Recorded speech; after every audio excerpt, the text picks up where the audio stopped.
이사야 40장 3절에서 5절. 외치는 자의 소리여 이르되 너희는 광야에서 여호와의 길을 예비하라. 사막에서 우리 하나님의 대로를 평탄하게 하라. 골짜기마다 두두어지며 산마다 언덕마다 낮아지며 고르지 아니한 곳이 평탄하게 되며 험한 곳이 평지가 될 것이요 여호와의 영광이 나타나고 모든 육체가 그것을 함께 보리라. 이는 여호와의 입이 말씀하셨느니라. 이것은 주님의 말씀입니다. 하나님 감사합니다. 아멘.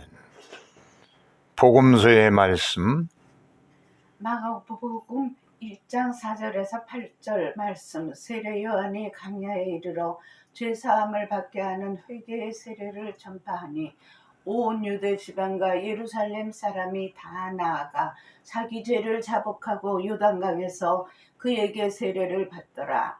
요한은 낙타털 옷을 입고 허리에 가죽띠를 띠고 메뚜기와 석청을 먹더라.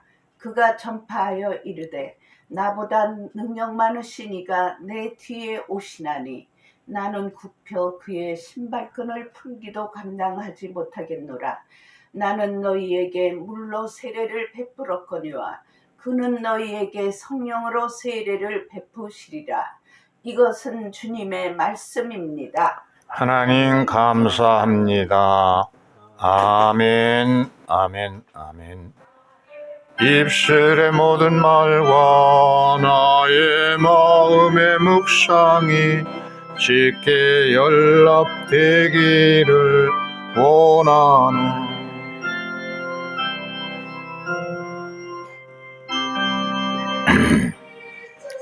네, 오늘은 마가복음 1장 4절로 8절에 근거해서 세례 요한의 삶이라는 제목으로 말씀을 전하려 합니다. 대림절을 맞이해서 첫째 주일인 지난 주일에는 소망의 촛불을 켰습니다.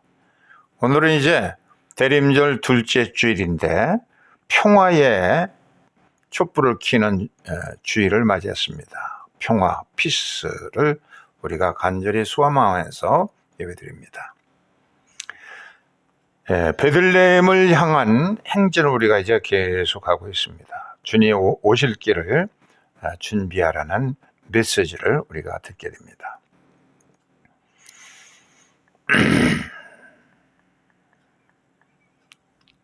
신약 성경에 사복음서가 나오죠. 마태, 마가, 누가, 요한, 복음이 나옵니다. 이 사복음서는 예수님의 생애를 기록한 책들입니다. 그래서 소중한 책인데 이 사복음서에 나오는 예수님의 생애는 전부 세례 요한으로부터 시작됩니다. 세례 요한이 먼저 등장해서 메시아 오실 길을 준비하고 회개하라 해서 백성들의 마음이 그리스도를 맞을 준비를 하도록 하고 이렇게 해서 주님의 오심을 이제 준비하는 사람이 세례 요한이 먼저 복음서에 등장을 합니다. 사복음서가 전부 그렇게 되어 있어요. 그래서 세례 요한의 사명은 예수님의 오심을 준비하는 회개의 세례를 베푸는 그런 사명이 있는 것입니다. 첫째로 살펴보려고 하는 것은 세례 요한은 자기 자신만의 독특한 삶을 살았습니다. 정체성이 분명한 그런 독특한 삶을 살았어요. 4절 말씀 빨간 글씨를 한번 읽어보겠습니다. 세례 요한이 광야에 이르러 죄사함을 받게 하는 회개의 세례를 전파하니라. 세례 요한의 사명은 뭐냐? 그것은 첫째는 광야에 외치는 구약의 이사야 선지자가 예언한 광야에 외치는 자의 소리이고, 두 번째 그의 사명은 세례, 회개의 세례를 베푸는, 그래서 이름 앞에도 별명이 붙어 있습니다. 세례 요한이라고 하는 별명이 붙어 있어요. 그래서 광야에 외치는 자의 소리이고, 그리고 그가 하는 것은 광야에서 사람들이 모여 들으면 그들을 요단강가에 가서 그래서 세례를 베푸는, 이것이 세례 요한의 아주 특징적인 그런 그 모습인 것을 우리가 알 수가 있습니다. 이렇게 세례요한의 세례를 베풀고 그러자 사람들이 모여와서 그에게 이제 질문합니다. 도대체 너는 누구냐? 도대체 너의 정체성이 뭐냐? 이렇게 무수한 사람들이 구름대같이 모여들어서 이 광야로 와서 그대의 말을 듣고 회개하고 세례를 받는데, 도대체 너는 혹시 이렇게 많은 군중을 모으는 거 보니까 메시아가 아니냐? 하고 의구심을 가지고 질문도 했습니다. 그렇지만 세례요한은 나는 메시아가 아니다. 나는 그리스도가 아니야. 그리스도라는 것은 메시아를 헬라어로 번역하는 것이 그리스도 같은 뜻입니다. 기름 부음을 받은 자. 나는 메시아가 아니다. 그리스도가 아니다. 그냥 구약 성경의 예언자들에게 예언되어 있는 광야에 외치는 자의 소리다. 조금도 세례요한의 그 인격 안에는 의혹이 될 만한 것이 없습니다. 아주 선명하고 분명하게 나는 메시아가 아니다. 이렇게 구름대같이 사람들이 모여들어도 인기에 영업하지 않고 의구심이 없이 자기 정체성을 아주 분명하게 가진 사람이다 볼 수가 있습니다. 자기의 하야 될 하나님께서 보내신 사명, 이 세상에서 자기가 하야 될 목, 그것을 잘 감당했어요. 로마서 12장 3절에 보면 마땅히 생각할 그 이상의 생각을 품지 말고 오직 하나님께서 각 사람에게 나눠주신 믿음의 분량대로 지혜롭게 생각하라. 이렇게 말했어요. 각자의 주어진 감당해야 될 그 책임과 몫과 그런 역할만을 하라. 자기의 믿음의 분량에 따라 살아라. 그렇게 말씀했는데 세례요한은 자기의 믿음의 분량, 자기의 역할, 이것을 분수에 맞게 처신을 한 사람입니다.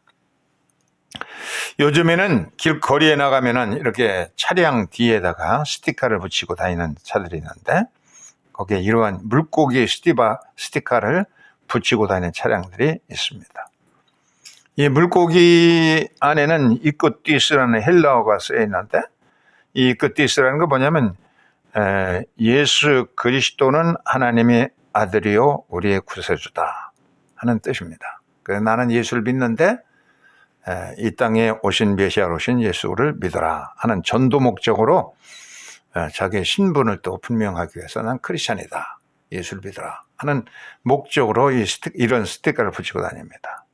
어떤 차례는 옆에도 이렇게 예수 그리스도 하나님의 아들 우리의 구세주라고 하는 스티커를 붙이고 다닙니다. 그게 이 크리스찬이라는 걸 자랑하고 또 전도하려는 목적이지만 그런데 이런 차량을 보면은 이 신호등을 잘 지키지도 않고 또 끼어들기도 잘하고 그래서 사람들이 이 표지판을 알아봅니다. 저거 예수 믿는 사람인데 저렇게 함부로 끼어들어 빵빵거리고 기분 잡잡합니다. 그리스도의 이름을 욕먹이는 크리스찬이 될 수가 있어요. 이런 거 붙이고 다니면 정말 매사에 조심하고 또 세상이 크리스찬들을 주목하잖아요. 그런 것을 생각한다고 그러면은 신중하게 그렇게 처신하면서 본이 되고 빛이 되고 소금이 되는 역할을 감당해야 크리스찬의 신분을 잘 감당할 수 있는 것입니다. 세례요한은 아주 조금도 의구심이 없게 선명하게 그렇게 정체성을 가지고 살았습니다. 한 로마의 장교가 이스라엘 와서 이제 군대 복무를 하면서 유명한 당시에 삼마이라는 랍비를 찾아갔어요. 그래서 내가 한 발로 서 있는 동안에 성경 율법을 한번 전체를 요약해서 얘기해봐라. 그러니까 삼마이가 화를 내면서 내 평생 공부해도 다 못하는 율법을 어떻게 그렇게 내가 한 발로 서 있는 동안에 얘기하란 말이냐. 막 호통을 쳐서 내보냈어요. 그래서 이 로마 군대의 장교가 삼마이 말고도 당시에 유명한 힐렐이라는 랍비를 찾아갔더니 똑같은 질문을 했죠. 그랬더니 율법이라는 게 그렇게 복잡하지 않다. 내가 싫은 것 남에게 시키지 않는 것이 율법과 예언서의 종합하는 대주제다. 나머지는 부수적인 것이다. 라고 설명해 줬어요. 그래서 아주 감동을 받아가지고 그의 제자가 됐다는 유명한 얘기가 있죠. 이 힐렐, 예수님보다 조금 앞서 오셨던 이 힐렐의 가르침 가운데 예수님의 가르침과 비교할 수 있는 많은 비슷한 것들이 있습니다. 이 힐렐은 아주 참 귀한 말씀을 했어요. 그의 가르침 가운데 보면은 120살 동안 살았던 분이에요, 이분이. 그는 이런 말을 했습니다. 임애인 아니리 미리. 만일 내가 나의 목숨을 살지 않는다고, 내 삶을 살지 않는다고 그러면 누가 내 목숨을 대신 살아주랴 하는 그런 말이 있습니다. 내 목숨은 오직 이 세상에 나만이 가지고 태어난 그런 인생이기 때문에 내가 내 인생을 나답게 살지 않으면 누가 나의 인생의 몫을 살아주랴 하는 것입니다. 아주 굉장히 우리의 정체성을 분명히 가지고 한 번밖에 못 사는 인생, 인류 역사상에 단 한 번 태어난 나의 목숨을 나답게, 나의 독특하게 살아라는 것인데, 바로 세례 요한은 이와 같이 자기 인생을 독특하게 그렇게 자기 나름대로 자기 인생을 살아갔습니다. 우리들도 이와 같은 세례 요한 같이 선명하게 나의 인생을, 나의 삶을 내가 살아가야 될 필요가 있어요. 두 번째는 세례 요한처럼 우리가 단순한 삶을 살아가야 되겠다. 세례 요한은 굉장히 단순한 차림으로 인생을 살았는데 6절 빨간 것이 한번 6절의 말씀을 같이 읽어보겠습니다. 시작. 요한은 약대 털옷을 입고 허리에 가죽띠를 띠고 메뚜기와 석청을 먹었더라. 세례 요한의 차림인데 이렇게 뭐 약대 털을 입었다고 해가지고 어떤 부흥사들은 굉장히 비싼 옷을 입었다 그렇게 생각하는데, 신할산 해투도 아니고 약대 털옷은 당시에 서민들이 입는 그런 가난한 사람들이 입는 옷이에요. 가죽띠도 역시 투박하게 생긴 그런 띠로서 가난한 사람들이, 서민들이 쓰는 것이고, 메뚜기, 들에서 깡충하게 뛰어다니는, 팔짝팔 뛰어다니는 메뚜기를 잡아서 먹는 거, 이것은 서민들의 음식이지 이 점잖은 사람들이 이런 거 잡아서 먹지 않습니다. 우리도 어렸을 때 배가 고프니까 메뚜기를 잡아서 볶아 먹으면 굉장히 고소하고 정말 배고플 때 영양 보충도 됐는데, 이게 서민의 식사지 부유한 사람들이 먹는 그런 것이 음식이 아닙니다. 그리고 석충을 따먹었다. 이스라엘 나라는 이와 같은 야생 꿀들이 있고 바위 틈에다가 이 꿀벌들이, 토종 꿀들이 생산하는 그런 야생 꿀들이 있습니다. 이것을 따먹었습니다. 우리 어렸을 땐 배가 고프니까 산에 가서 칡뿌리도 캐먹고 또 돼지 감자도 캐먹고 그런 것을 먹었는데, 지금은 그런 것들이요 전부 아주 굉장히 값비싸게 건강식품으로 팔려가고 있는 거 알 수가 있어요. 이런 세례 요한의 차림들, 약대 이 낙타의 털옷을, 가죽옷을 입고 메뚜기를 잡아먹고 야생꿀을 먹었다는 얘기는 가난한 서민으로서 자연에서부터 채취해서 구차하게 먹고 살았다는 그런 뜻을 가지고 있는 것입니다. 이렇게 그는 단순한 옷차림을 입고 단순한 음식을 먹으면서 광야에서 살았습니다. 우리들은 지금 코로나19 때문에 사회적인 거리두기를 강요받고 있잖아요. 직장 다니는 사람도 거리에서 자택 근무를 하라고 그러고, 학생들도 가정에서 온라인 수업을 받으라고 그러고, 전 세계적으로 그렇게 하고 있습니다. 거기에 지침에 따르지 않으면 그냥 막이 확산되고, 지금도 날마다 500명 이상 늘고 있으니까 심각한 문제죠. 그래서 이 광야의 삶, 사회적인 거리를 두고 수도사들이나 세례 요한이 살았는데 그런 단순한 삶을 살도록 우리가 강요받고 있습니다. 집에서 머물면서 크리스천들도 온라인 예배를 드리고 묵상하면서 침묵의 기도를 드리고 그렇게 하라는 겁니다. 우리 인생이 세례 요한처럼 광야 같은 인생길을 살아가고 있습니다. 광야에서 사는 것처럼 잠깐 다녀가는 나그네 인생을 살아가고 있어요. 이 나그네 여행객들은 그들의 짐이 아주 단순해야 됩니다. 단순해야 돼요. 근데 그 짐을 그냥 많이 그냥 어디 가방에다 잔뜩 가지고 그렇게 다니려면은 고생해요. 외국 여행을 처음 할 때에 그냥 짐을 많이 그냥 사모님이 싸줘가지고 그냥 빽빽하게 싸주면 그 큰 추렁들 그걸 들고 다니냐고 굉장히 고생을 많이 한 적이 있어요. 여행지마다 가면서 뭐 사기도 하고 그래야 되는데 아유 얼마나 그냥 그 무거운 짐 때문에 고통스러웠는지. 나는 그래도 젊어서 견뎌냈는데 조금 나이 많은 간미사님들은 전부 허리가 그냥 삐끗하고 다리를 삐끗거리고 그냥 짐이 하도 무겁다 보니까 그걸 그냥 내리고 올리고 그러다가 다 병들어서 관광도 못하고 그냥 호텔에 누워 계시고 그런 분들이 많이 늘었던 것을 생각해 봅니다. 그래서 되도록이면 간단하게 해가지고 날마다 빨아입고 그러면서 살 수 있도록 간단하게 해야만 여행이 즐겁지, 그냥 무거운 것을 이것저것 다 챙겨가지고 이것도 필요하고 저것도 필요해서 가지고 다니다 보면은 굉장히 여행이 지루하고 힘들고 고생하고 병들고 그렇게 되어 있습니다.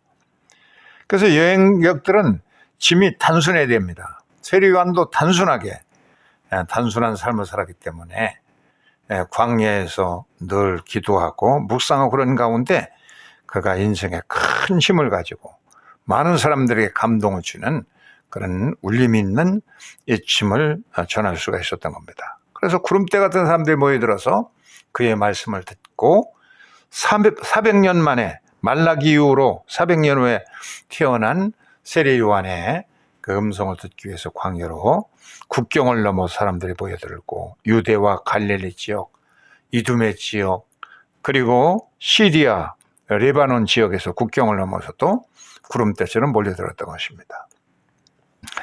이것은 요단강 근처에 있는 쿰란 동굴의 전경인데요. 사해 바다의 서북 쪽에 이런 동굴들이 많이 있습니다. 이게 쿰란 동굴이라고 그러는데 여기서 양을 치던 한 목동이 있었습니다. 이 목동이 양 새끼를 한 마리를 잃어버렸어요. 아무리 세어봐도 양 새끼 한 마리가 없어졌어. 그래서 양을 마치 동굴이 있는데 저 동굴에 있을까 하고 돌멩이로다가 양이 있으면 맞으라고 깨갱거리라고 이제 탁 돌팔매질을 했더니 양의 울음 대신에 무슨 질그릇이 깨지는 쨍그랑 소리가 들리는 겁니다. 이게 뭐야? 이 아무도 살지 않는 이곳에 쨍그랑 그릇 깨지는 소리가 들리니까 이 동굴 속에 들어와 봤어요. 그랬더니 금방 깨진 파편들이 있고 거기에 이런 두루마리 성경책이 나왔고 그리고 이런 파편들 안에 이런 뭐예요? 이런 항아리, 질그릇 항아리에 이제 이런 것들이 발견됐습니다. 그래서 이 양지기는 마침 자기 집에 있을 때 고물상 파는 그런 살아다니는 엿장수, 우리말로 한국에 엿장수들이 있는데 엿장수들이 지나가는데 자기가 구한 양을 찾으러 갔다가 찾은 이 두루마리 성경책을 그에게 넘겼어요. 그랬더니 그는 그냥 야 예수님 비유에 예수님의 말씀 가운데 500여 있으니까 소 2마리하고 양 5마리 그리고 또 12광주리가 있었다고 그러니까 염소 12마리 줄 테니까 그거 나한테 넘겨라. 두루마리를 넘겼어요. 이 사람은 그것을 이제 히브리 대학에 넘겼더니 엄청난 그냥 돈을 얻게 되었습니다. 그래가지고 이렇게 거기서 나온 이 성경책과 여러 가지 것을 가지고 히브리 하나의 큰 박물관을 건설했는데 거기에 나온 이사야 두루마리를 가지고서 가운데 중앙에 이렇게 게시를 해놨습니다. 안에서 빛이 비치기 때문에 누구든지 2000년 전에 쿰난 동굴에 있었던 그런 서기관들이 써있던 성경을 읽을 수 있게 되었어요. 이것을 발견한 효과가 참 여기서 그냥 엄청난 것들이 많이 나왔는데, 이 두루마리 2000년 전에 사본이 나왔으니까 오늘날 우리가 쓰고 있는 히브리어하고 비교해 보니까 1.1에 거의가 그냥 틀림없이 정확하게 계속 베껴 쓰고 그러면서 우리까지 전파된 건데 아주 정확무하게 전달되었다 하는 사실을 입증해 주었습니다. 이게 이제 이사야 성경 두루마리예요. 이 두루마리가 이런 항아리 속에, 이 질그릇 항아리 속에 딱 임봉되어 있었기 때문에 오늘 우리에게까지 이제 전파되었는데, 그 이사야 두루마리 1장부터 66장까지 이 길이가 7.4m가 되고 너비는 26cm, 한 뼘이 조금 더 되는, 거의 한 자쯤 되는 너비로 되어 있고, 길이가 7.4m가 되었습니다. 전체 이사야가 66장이 54개의 칼라만에 다 빼곡하게 기록되어 있어서 아주 정확무하게 서기관들이 베껴 쓰고 베껴 써서 오늘 우리에게까지 전파되었다는 사실을 알게 해 주었습니다. 굉장히 큰 공헌이죠. 그리고 그 부근 일대를 이 탐사팀이 발굴한 결과 이런 쿰난 공동체 마을이 발굴이 되었어요. 여기 해당도 있고 목욕탕도 있고 생활했던 여러 가지 근거들, 거기에 쿰난 공동체의 규범들, 이런 것들이 이제 굉장히 많이 출토되었어요.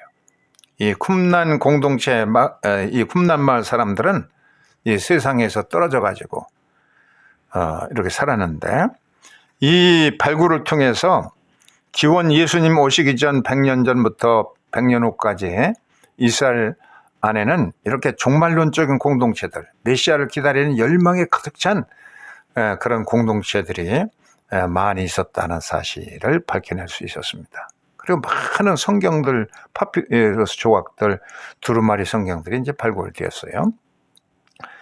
세리 요한도 여기 출신이었는데 이들은 봉쇄 수도원들과는 달리 아주 엄격한 생활하고 규율이 있는 그런 생활하면서 기도하고 늘 찬송하며 살아면서도, 그러면서 세상 사람들에게 나가서 이 회개를 촉구하고 진리의 말씀을 선포하는 세리 요한과 같은 사명을 가지고 있었다는 겁니다. 세상에 등지지 아니하고 침묵하고 얻어서 깨달은 말씀의 진리를 가지고 무수한 사람들에게 애쳤기 때문에 세리 요한 같은 그런 사명을 감당하는 인물이 나온 겁니다.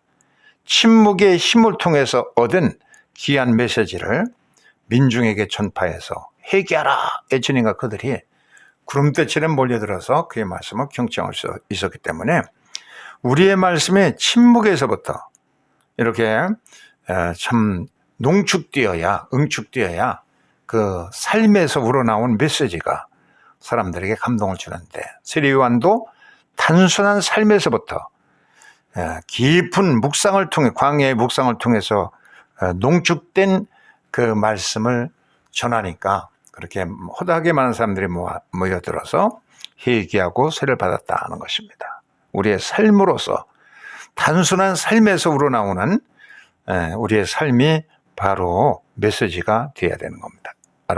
되어야 된다는 사실을 말해주고 있어요. 세 번째로 세리 요한은 그 신랑 되신 메시아 예수 그리스도의 들러리 친구로서의 삶을 기뻐했습니다. 잘 감당했어요. 7절 말씀 빨간 것이 마가복음 1장 7절 한번 읽어보겠습니다. 시작. 나보다 능력이 많으신 이가 네 뒤에 오시나니 나는 굽혀 그의 신들 감당하지 못하겠노라. 세리 요한은 그렇게 무수한 사람들이 와서 그에게 말씀을 듣고 회개의 표로 세를 받고 그랬지만은, 나는 너에게 물로 세례 주지만 내 뒤에 오시는 이는 성령과 불로 너에게 세례 줄 것이다. 나는 그분의 신들매를 풀 자격도 없는 그런 메시아가 메시아 예수가 신랑이라고 그러면 그 신랑의 친구로서의 기쁨이 가득할 뿐이다 라고 자기 신분을 또 분명히 했습니다. 신랑 곁에 들러리 친구로서 기쁨이 충만하다고 자기는 자기 자신을 말하고 있고, 그 예수님은 흥해야 되겠고 나는 쇠야리라 하고 그렇게 말했습니다. 이렇게 신랑 곁에 이 신랑이 이렇게 참 결혼해서 기뻐하는 것을 옆에서 박수 쳐주고 축하해주는 그런 들러리 친구로서의 사명이 자기의 사명이다. 자기 사명을 분명히 깨달았다는 것입니다. 세례 요한이. 이 들러리는 신랑 옆에서 신랑을 빛나게 해주는 그런 역할을 해야 됩니다. 사진을 찍어도 신랑 신부가 가운데 딱 있고 들러리는 옆에 서서 박수 쳐주고 그냥 그 신랑 신부를 기쁘게 해주는 그런 사명이 친구들의 사명이지 자기들이 주역이 되려고 해서는 결혼식에서 안 되는 것이죠. 신랑 신부를 그냥 축하해주고 박수 쳐주고 자기들은 들러리로서 들러리 역할, 엑스트라 역할을 해야 되는 겁니다.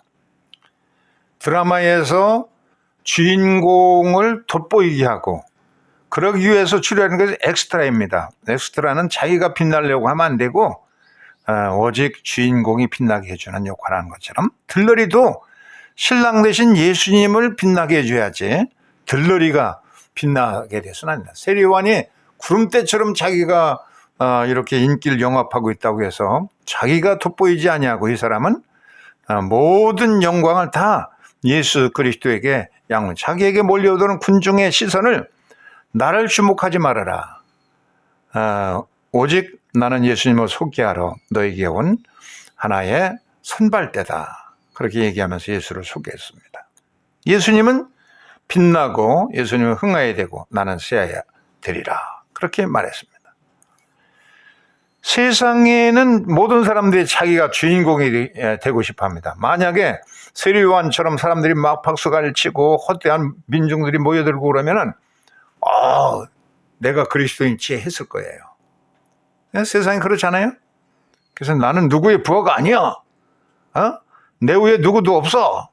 그렇게 말하는 사람들이 있어가지고 얼마나 한국 사회가 시끄럽습니까? 네.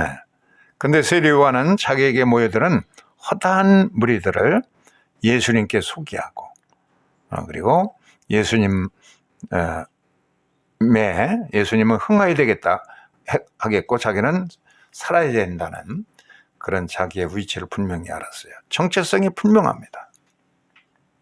주님을 사랑하고 그런 그 단순한 삶을 살고 또 분명한 정체성을 가진다고 그러면은 세상에 시끄럽지 않습니다. 시끄러울 필요도 없고 요란스럽지도 않고 그렇게 들러리로서 엑스트로서도 좀 엑스트로가 더 많잖아요. 드라마 같은 걸 보면은 그런 사역을 감당해야 되는데 그러질 못하고 자기가 높아지려고 그러니까 낮아지게 되고 자기가 흥하려고 그러니까 망하게 되고 이것이 원리인 겁니다. 원칙이에요.